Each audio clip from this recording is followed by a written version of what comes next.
This is the Paracave Podcast, proudly brought to you by major sponsor Parramatta Leagues Club, home of the Eels, and also home of Jack's Pale Ale.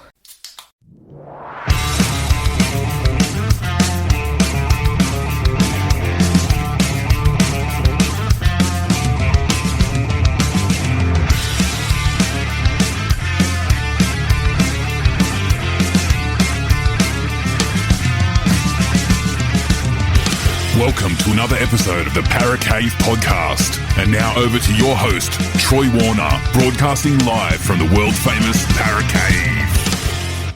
And yes, hello and welcome back to another episode of the Paracave Podcast. Troy Warner here. It is the NRL round review and we are at the halfway point of the competition. And look, it is State of Origin affected again this weekend, but it was 7 games this weekend. And look, there has been a lot of discussion about when State of Origin should be played. And look, I'm a fan of where it is at the moment. And a lot of people say, yeah, but your star players, they don't play. And then they don't play 1 week because of Origin. And then they have to back up for their clubs. And will they back up or won't they back up? And look, I don't mind it. I mean, it gives the players an opportunity. It gives the young players an opportunity to play first grade, and we saw that last week with a couple of young Panthers playing that side that went down to the Newcastle Knights. But when you have 5 Origin representatives, but look, I think mostly this weekend, all the Origin reps from New South Wales and Queensland pretty much backed up for their clubs. And look, just a quick recap of it all kicked off on the Thursday night, actually. The Wednesday night, I should say. And I've already given my review of that, so if you haven't already heard that, go back and check it out. But it was game number 1 of the men's State of Origin, and it was won by the Blues 18 points to 6. Great to get the series off to a winning way for us New South Wales fans and for the Blues players and coaching staff under new coach revisiting State of Origin coaching, Laurie Daly. But yeah, a 18 points to 6 win. If you want to hear more about my thoughts on that one, check out the podcast, which is in the back catalogue there. Game number 3 of the Women's State of Origin series was played also on the Thursday night. Unfortunately, the Blues could not get the clean sweep done. The Queensland Maroons got the job done, 18 points to 14 up there in Newcastle. So, look, it was always going to be tough. It always is tough to get a clean sweep in Origin, be it men's or women's. And then this was it wasn't a different case this time. The Maroons got some pride and got the victory, 18 points to 14. So, but the New South Wales Blues women's side win the series 2-1. So great to win the series. That was on the Thursday night. Now, on the Friday night, back to NRL land, and it was the Dragons taking on the Knights at Cogra Oval, nearly 10,500. Seeing the Dragons, who had the bye the week before, the Newcastle Knights had a win over the Penrith Panthers out there in Bathurst in a depleted side due to Origin. But the Dragons, nevertheless, got the win, 20 points to 6. Clint Gutherson, he has been a great buy for them. He scored a try and was once again leading the way. Look, it was 18 points to 0 at half time, and you thought that the Dragons, they were going full steam ahead here. This score could end up anything, but look, credit to the Newcastle defence in the second half. The Dragons only scored a penalty goal. Kai Pearce-Paul for the Knights scored a try to get there, and Dane Gagai kicked the goal to get their 6 points But the Dragons, they now find themselves, I think, in the eighth spot on the ladder. So they're playing some reasonable football this year. A lot of people may have tipped them to be down near the bottom. But certainly, as I mentioned before, Clint Gutherson is probably one of the buys of the year at the moment. The way he's playing, just leading this Dragon side around, scoring tries and the like. By all reports in his interviews and the like, he sounds like he is enjoying himself. He's got that hunger back for footy, I guess. Not that he ever probably lost it at Parramatta, but a new lease of life. A change is as good as a holiday, so they say, and it's certainly showing on the football field. So the Dragons got the win there. Over to for Saturday, and it was Super Saturday, as we always say. And it was the first game was the Titans taking on the Storm up there at Seabus Super Stadium. And look, this game was played in front of 13,500 people. It was a bit rough on the Gold Coast with a bit of rain about. A lot of people tipped the Melbourne Storm to win, and that's what they did, 28 points to 16. It was 16-6 at half-time. Silverfire Longo got 2 tries, Grant Anderson got a double, and Tyron Wishart got a try as well. So the Melbourne Storm, after Origin, get a victory. Jack Howarth returned, and Bronson Garlick started at hooker. So no Harry Grant there. So Nelson Asafa-Solomona played lock as well. Trent Liero moved back to the bench, so a few changes there going into that game for the Melbourne Storm. But Cameron Munster backed up as well. So, look, the Titans, it's a tough season for them, isn't it? They're coming second last now. No, I think they're coming last now. I'll go through the ladder anyway at the end. I think they're coming last now. They are struggling a bit at the moment. They just signed Keanu Kinney an extension, so a long time. I think it's 2030 until, so that is a good signing for them. But the Melbourne Storm, they roll on. Second game on Saturday, unbelievable. The West Tigers and the Cowboys up there in Townsville, 32 points to 28. The game was won by the Cowboys. But look, it was 32 points to 6 at one stage. And you thought, oh yeah, the Cowboys, they're rolling along here nice and comfortably. 18-6 at half-time, and ended up blowing out to 32 points to 6. You thought, oh, comfortably. But the Tigers, didn't they turn it on? 3 tries in 5 minutes to Stafford Toa, Heath Mason, Charlie Staines, and then Jareem Buller got a try in the 75th minute. And geez, you thought that last 5 minutes of the game, you thought maybe the Tigers could possibly jag this to golden point or even snatch the victory. But it wasn't to be. The Cowboys held on, but look, worrying signs there for the Cowboys, letting the Tigers back into the game massively there. They could have lost that game, the Cowboys, and I'm sure Todd Payton, he would not have been happy at all with that. John Bateman got a try for the Cowboys against his old club, the Tigers, and I'm sure he would have been really happy about that one. Yeah, boy, there is certainly some concerning signs there at the Cowboys letting the Tigers into the game so quickly. I guess there was a lot of off-field dramas happening at the Tigers with the Lachlan Galvin contract situation obviously being sorted now. He's at the Bulldogs. So they had to put all of that behind them.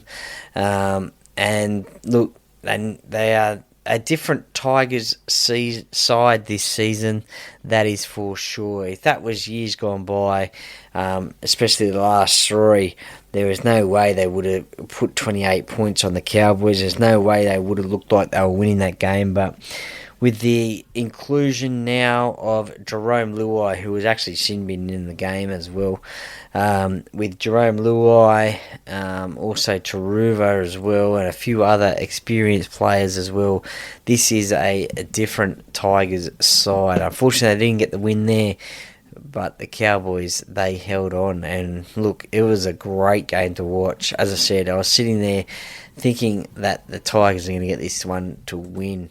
The next game on Super Saturday was Manly taking on the Broncos. Now, it was the first time in 11 years that the Broncos had travelled to Brookvale Oval, and can you imagine that? For 11 years since they've played at Brookvale Oval. That is amazing.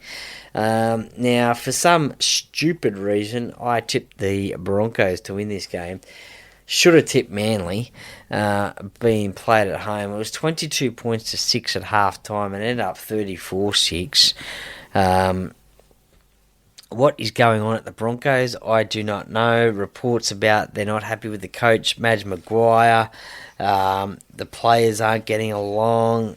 It's all over the media. Who knows what is going on at the Broncos? But they are certainly, I think they've lost their last 4 games, and I think it's something like 6 out of their last 8 games or something ridiculous like that. Yes, they do have an injury to one of their star players, or 2 of their star players, Reece Walsh and Ben Hunt.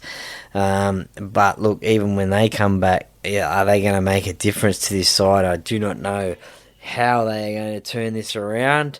But they are really struggling at the moment. DCE for the Sea Eagles, he had a great game for them, a couple of try assists. His kicking game was pretty good, and probably the game that he wanted to have after the loss in the State of Origin. A lot of talk about him not retaining his spot for Queensland. So it was certainly the reply that he wanted. Is it going to be enough for him to keep his Queensland Origin spot and the captaincy of that side? I don't know. Many are saying no, he will not be there. Tom Dearden will be there as the number 7 for Queensland. But anyway, that's Queensland. Don't worry about Queensland, just worry about New South Wales, I guess. And look, it'd be hard to say whether he does get dropped or not. Now, look, speaking of New South Wales, there was a game played between the New Zealand Warriors and the South Sydney Rabbitohs at Accor Stadium in front of 16,237 on a fine Sunday day in Sydney. And speaking of State of Origin and New South Wales, a big injury, unfortunately, to Mitch Barnett, a season-ending ACL injury, and that is a huge loss, not only for New South Wales, but especially the New Zealand Warriors.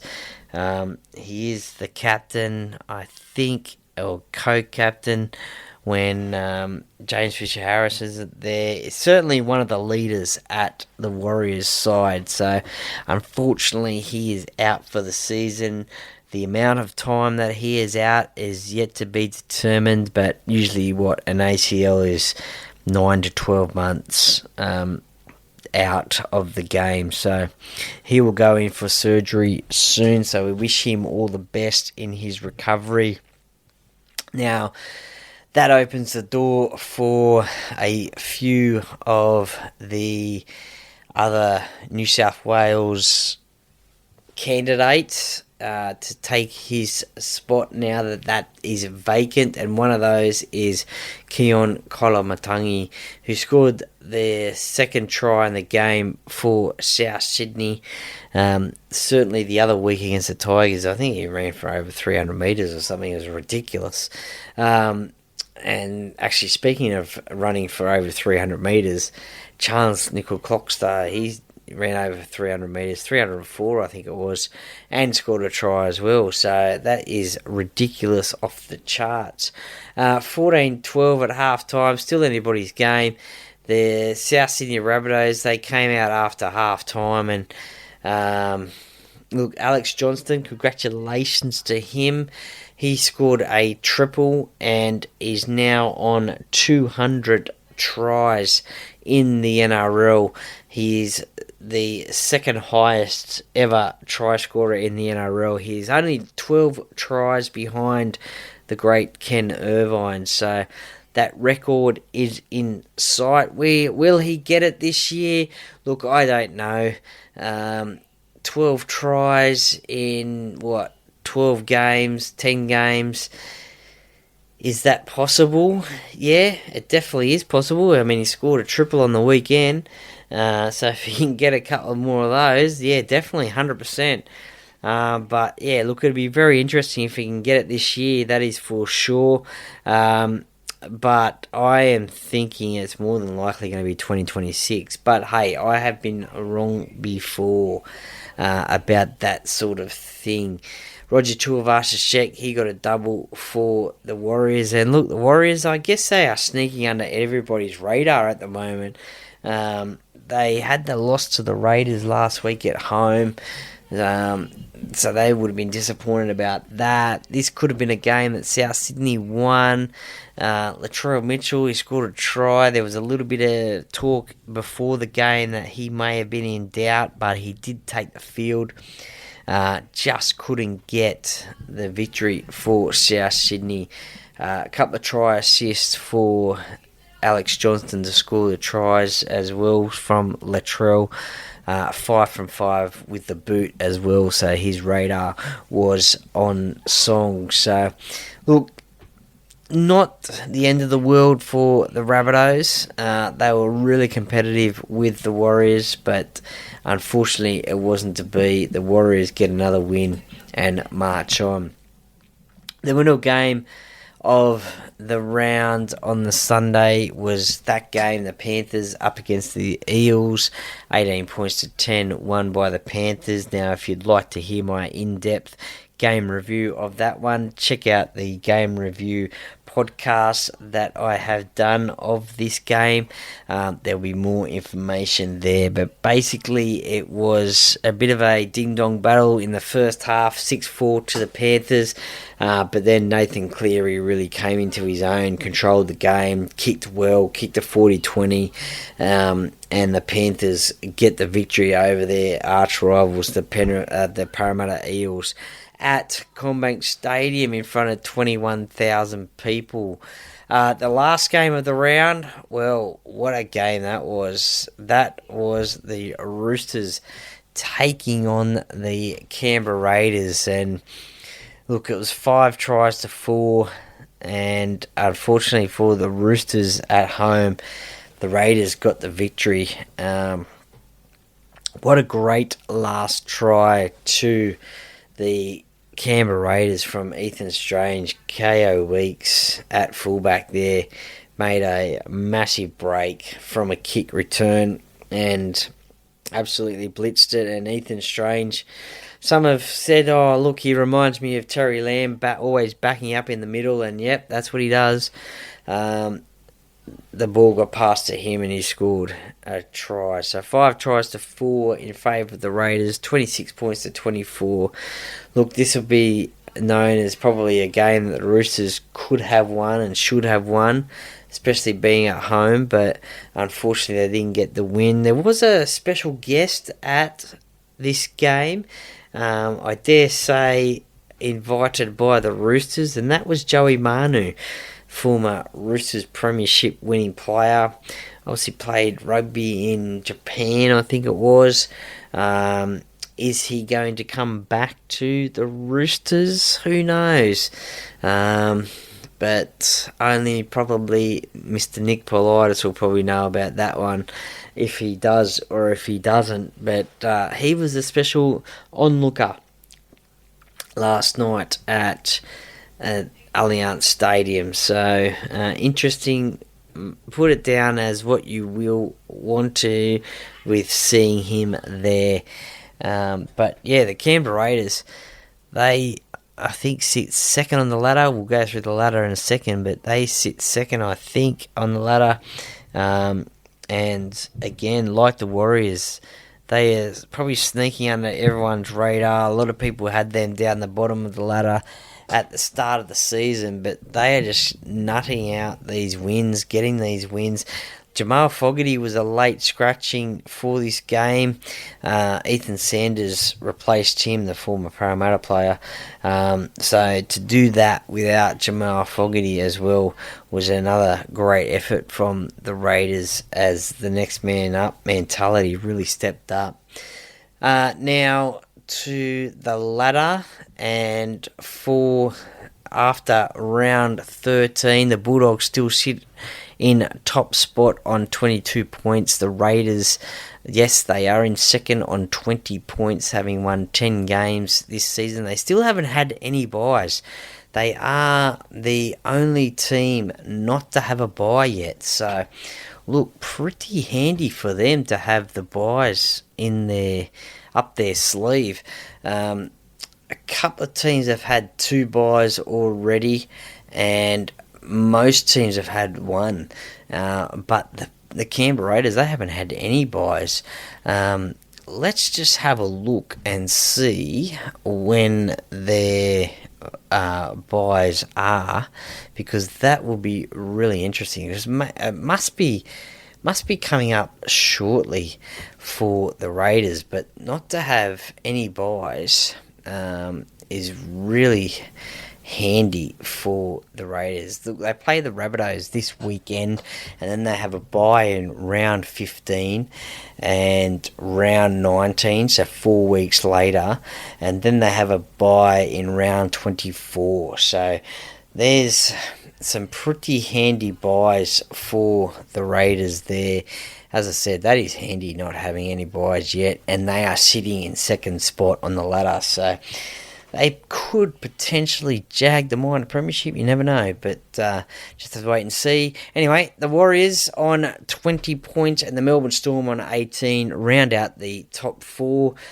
In 5th position, the team who had the bye last week, the Sharks on 16 points, the Cowboys 15, the Sea Eagles 14, the Dragons on 14, the Rabbitohs on 14.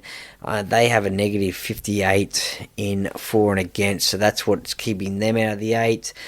In 10th on 12 points is the Dolphins, Broncos and Roosters, and the Tigers as well in 13th spot on 12 points. The Panthers jump up to 14th after that win against the Eels on 11 points. Then the Newcastle Knights, Parramatta Eels and the Gold Coast Titans are in 17th spot on 10 points, having 2 buys as well. So, look, from last place to 8th place, it is now slowly opening up a little bit. 4 points difference there. So, look, every game from here on in for probably teams 14 to 17 definitely is a must-win game just to stay in touch with that top 8.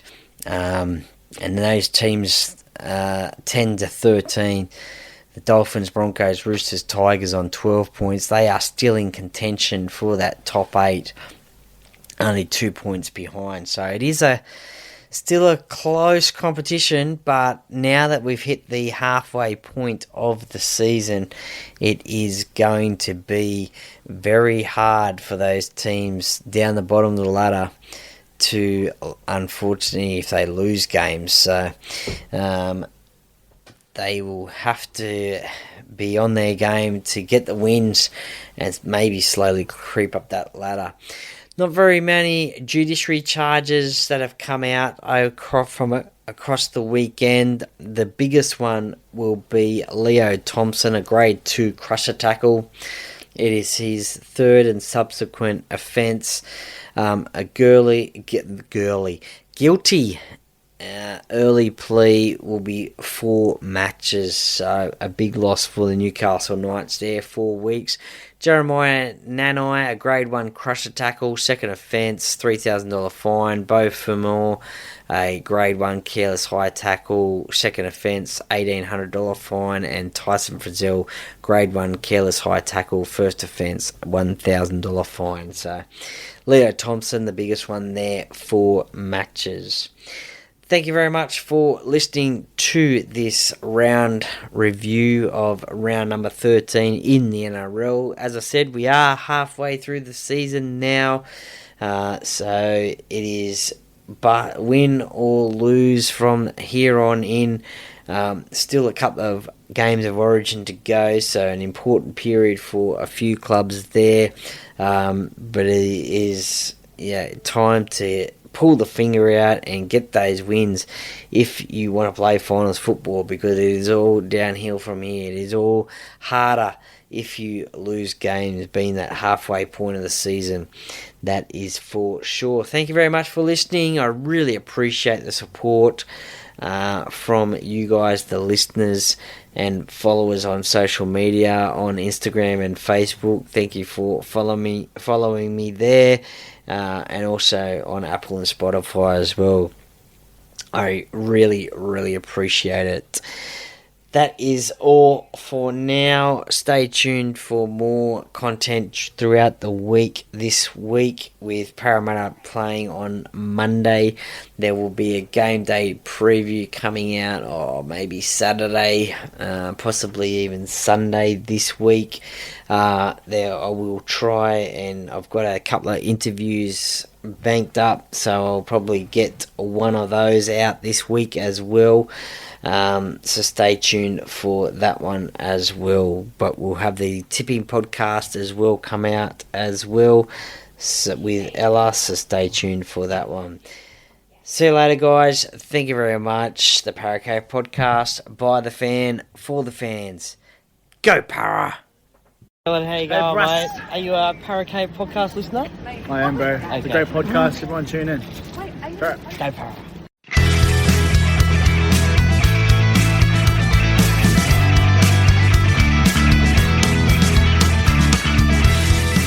Thank you for listening to another episode of the Para